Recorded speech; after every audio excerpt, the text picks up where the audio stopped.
Oi, gente, tudo bom com vocês? Como é que vocês estão? Bom, para quem não me conhece, me chamo Larissa, eu sou mentora do canal Vetologia, eu sou estudante de medicina veterinária e eu decidi criar esse vídeo para ajudar algumas pessoas que têm dificuldade em estudar anatomia. Bom, o intuito desse vídeo é dar algumas dicas de como estudar a tão temida anatomia, lembrando que são alguns pitacos para te ajudar nesse processo. Seria bom se vocês analisassem qual método se encaixa melhor no seu perfil e que trouxesse melhores resultados. A anatomia é uma disciplina extremamente importante. Ela praticamente é a base de todo o nosso conhecimento durante a graduação. Então é sempre bom fixar de maneira correta tudo o que aprendemos durante esse período. Eu selecionei alguns métodos que talvez possam te ajudar. A primeira dica que eu dou para vocês se organizarem através da ementa. Tá, mas o que seria a ementa? O que tem na ementa e como ela poderia nos ajudar? A ementa basicamente tem todas as informações necessárias de como vai funcionar a disciplina ao longo do semestre. Por exemplo, é nela que tem a data e o assunto do dia, o dia da prova, e isso é bom porque você vê quais assuntos vão cair na primeira prova e se o assunto é acumulativo ou não. Bom, a segunda dica que eu dou para vocês estudarem pelos materiais disponibilizados pelos professores.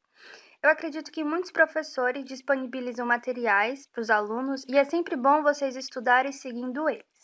Pode ser um resumo, um slide, um artigo e até mesmo um vídeo, principalmente agora em época de pandemia.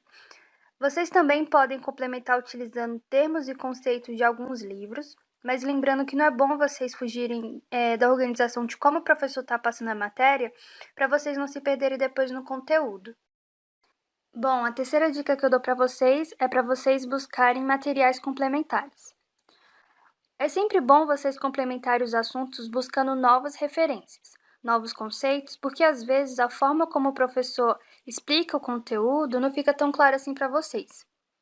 Então, primeiramente, você precisa entender o que o professor está ensinando e depois formular uma ideia mais construída sobre aquele assunto. E aqui vocês podem recorrer à apostila com desenhos, anotações, resumos. Em relação aos resumos, que geralmente tem são seus amigos, então seria bom você compartilhar e você pedir esses resumos, porque às vezes ele cria um método mais fácil de entender o conteúdo e isso vai te ajudar claramente lá no futuro. A quarta dica que eu dou para vocês é que vocês vão às aulas práticas com mais frequência, porque quanto mais contato a gente tem com as peças, eu acredito que seja mais fácil memorizar algumas coisas, mesmo você achando que não está aprendendo nada ali. Então confia no seu cérebro, porque alguma informação ele está absorvendo. A quinta dica que eu dou para vocês seriam formas de vocês memorizarem as estruturas com maior facilidade. Então aqui vocês podem recorrer a vídeo das peças, né, apontando as estruturas. Pode também fazer isso em fotografias, utilizando Photoshop, mas nem sempre os professores eles dão autorização, mesmo que seja para fins educacionais, e a gente precisa respeitar isso. Então, assim, nem tudo está perdido, a internet está aí para facilitar nossas vidas, basta vocês pesquisarem direitinho que vocês vão conseguir encontrar materiais muito bons. E eu trouxe aqui para vocês algumas imagens legais de fotos anatômicas com identificação e sem identificação. Essa primeira é sem identificação e essa segunda seria com as identificações, certo? Do osso coxal. Então, se vocês quiserem, depois eu posso compartilhar. Eu particularmente adoro esse tipo de método. Eu vejo muitas pessoas imprimindo imagens, mas isso não se encaixa na minha realidade, porque se fosse para imprimir todas as imagens que eu estudo, eu faria um book de fotos anatômicas e se tornaria caro no final. Então, a dica que eu dou para as pessoas que têm a mesma realidade é que vocês explorem ao máximo a tecnologia a favor de vocês. Pode ser em tablet, celular, algo pequeno e portátil que você possa levar para as aulas, para locais, que depois você consiga revisar o conteúdo. Isso facilita muito, sério.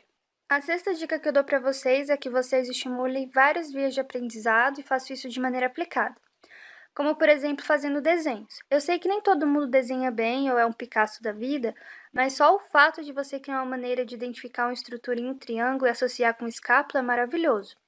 Porque se em um triângulo você consegue ver o acrômio, a espinha da escápula, a cavidade glenoide, quando você tiver a peça na sua frente, você vai super bem. Primeiro porque você está vendo a peça em Full HD, com todas as dimensões, com todos os detalhes, então eu acredito que facilita sim.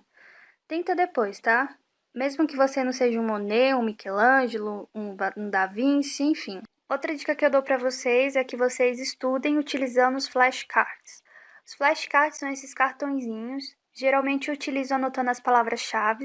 Se tratando da anatomia, eu coloco o nome do órgão em um lado e identifico as estruturas no verso. Cada cartão é um órgão, uma estrutura. E o bom desse método é porque se torna versátil e prático. Você pode colocar dentro da bolsa e ir revisando as estruturas em qualquer lugar que você for. Por exemplo, aqui no número 1, eu tenho a espinha da escápula. Se eu estudei, eu sei onde fica a espinha da escápula, então eu vou usar minha imaginação e identificar a estrutura na minha mente. E se caso eu não me lembre onde fica essa estrutura, eu posso consultar o celular procurando uma foto, um vídeo, enfim. O último método que eu indico para vocês é estimular a via da audição.